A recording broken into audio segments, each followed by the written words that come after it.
అశోక్ నగర్లో ఐఏఎస్ ఇన్స్టిట్యూట్కి దమ్ము లేదా? చాలా క్లారిటీగా మాట్లాడుతున్నాను.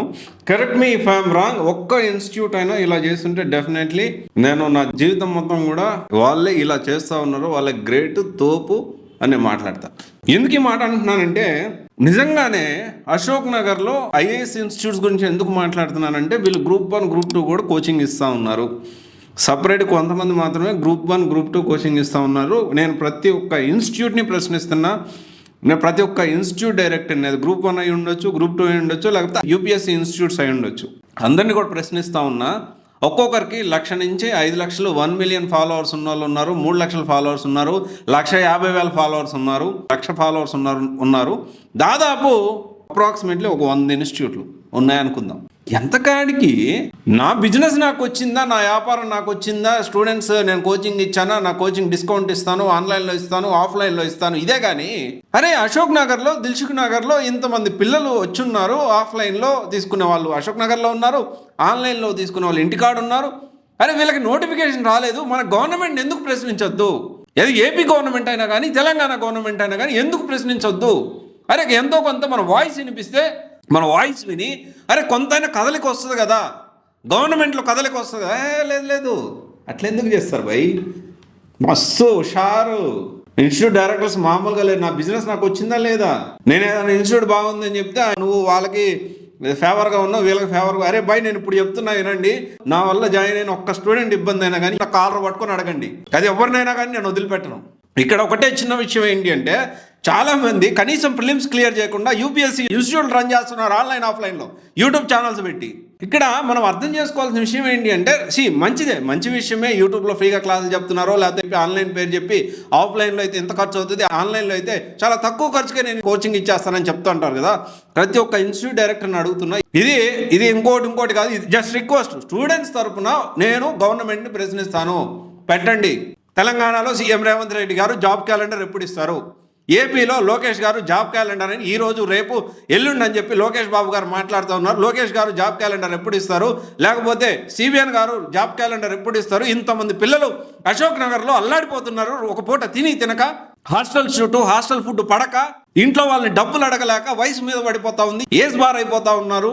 పర్సనల్ లైఫ్ లేదు, ఏం లేదు, కూర్చొని రేత్రింబగళ్ళు ఆ జాబ్ కోసమే కష్టపడుతూ ఉన్నారు. ఎప్పుడన్నా ఆశగా నోటిఫికేషన్ వస్తుంది, గ్రూప్ 1 నోటిఫికేషన్ వస్తుంది, గ్రూప్ 2 నోటిఫికేషన్ వస్తుంది, లేకపోతే ఒక ఎస్ఐ కానిస్టేబుల్ నోటిఫికేషన్ వస్తుంది అని చెప్పి వెయిట్ చేసే వాళ్ళు చాలామంది ఉన్నారు.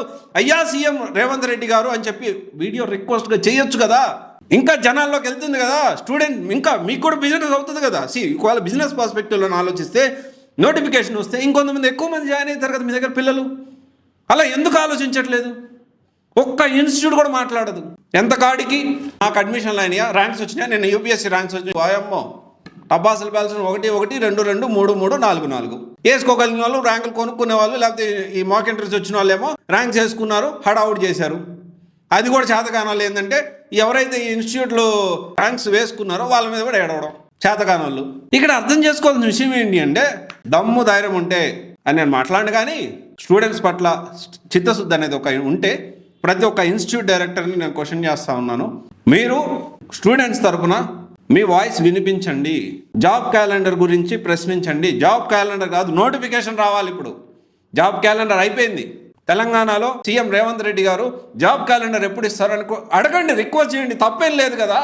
మీ వాయిస్ వినిపించడం తప్పేం లేదు కదా. అటు ఏపీలో, ఇటు తెలంగాణలో అసలు నోటిఫికేషన్లే రావట్లేదు. కొట్లాడి తెచ్చుకున్న తెలంగాణలో ఇంతవరకు ఒకే ఒక గ్రూప్ 1 నోటిఫికేషన్, అది కూడా ఇప్పుడు కేసుల్లో ఉంది. అంతకుముందు వచ్చిన బీఆర్ఎస్ గవర్నమెంట్ చూసుకుంటే దాన్ని మాట్లాడతాను నేను ఇంకొక ఛానల్లో. ఇది పొలిటికల్ కాదు కాబట్టి పొలిటికల్ థింగ్స్ నేను పోవట్లేదు. బీఆర్ఎస్ ఏం చేసింది, గత 5 సంవత్సరాలు పరిపాలించి ఏం చేసింది, ఎన్ని నోటిఫికేషన్లు ఇచ్చింది, ఎన్ని అవకతవకలు ఉన్నాయి, నేను ఇంకొక వీడియోలో ఖచ్చితంగా మాట్లాడతా. నాకేం భయం బెరుకు లేదు. కానీ దేనికి స్పందించాలి, దేనికి స్పందించకూడదు, దాన్ని బట్టి నేను స్పందిస్తూ ఉంటా. ఎంతవరకు స్పందించాలి, ఎవరి మాటలకి మనం స్పందించాలి అని ఆలోచించి నేను స్పందిస్తాను. అవసరం లేని వాడిని నేను పట్టించుకోను. అంత అవసరం కూడా లేదు, అంత ఖాళీగా కూడా లేను. సో నేను చిన్నగా ఒకదాంతో స్టార్ట్ చేసి ఇంత పెద్ద టీంని, ఇంత పెద్ద నెట్వర్క్ని నేను రన్ చేయగలుగుతున్నా. దాదాపు 8 యూట్యూబ్ ఛానల్స్, 8 ఇన్స్టాగ్రామ్స్ ఉన్నాయి, 2 బ్రాంచెస్ ఉన్నాయి సివైసీ అంటే. మనం అర్థం చేసుకోవాల్సిన విషయం ఏంటి అంటే, ఎందుకని క్వశ్చన్ చేయరు, గవర్నమెంట్స్ని ఎందుకు ప్రశ్నించొద్దు, రిక్వెస్ట్ అన్న చేయొచ్చు కదా. స్టూడెంట్స్ ఆలోచన చేయాలి. ఈ విషయాన్ని. అండ్ ఇన్స్టిట్యూట్ డైరెక్టర్స్ కూడా ఎవరు ఇండివిజువల్గా ఎవరు కలవాల్సిన అవసరం లేదు, ఎందుకంటే ఎవరు కలవరు. ఎవరు బిజినెస్ పాయింట్ ఆఫ్ వ్యూలో వాళ్ళు ఆలోచిస్తారు. మీ బిజినెస్ పాయింట్ ఆఫ్ వ్యూలో ఆలోచన చేసి ప్రతి ఒక్కరు రిక్వెస్ట్ కానీ ఏదో ఒకటి చేస్తూ ఏపీ గవర్నమెంట్ కానీ తెలంగాణ గవర్నమెంట్ కానీ రిక్వెస్ట్ చేస్తూ ఉద్యోగ నోటిఫికేషన్స్ ఇవ్వండి. కొంతమంది ఒకరిద్దరు పోరాడుతున్నారు, ఒకరిద్దరు యూట్యూబ్ ఛానల్స్లో వాళ్ళకి ఇన్స్టిట్యూట్స్ కూడా ఉన్నాయి, పోరాటం చేస్తూ ఉన్నారు. వాళ్ళ పేర్లు మీ అందరికి తెలుసు. మాక్సిమం 1 or 2 మెంబర్స్ మాత్రమే ఉన్నారు. Group 1, Group 2, Group 3, Group 4 provide చేసే కోచింగ్ ఇన్స్టిట్యూట్స్ 1 or 2 ఇన్స్టిట్యూట్స్ డైరెక్ట్గా గవర్నమెంట్ని ప్రశ్నిస్తూ ఉన్నారు, తెలంగాణ గవర్నమెంట్ని.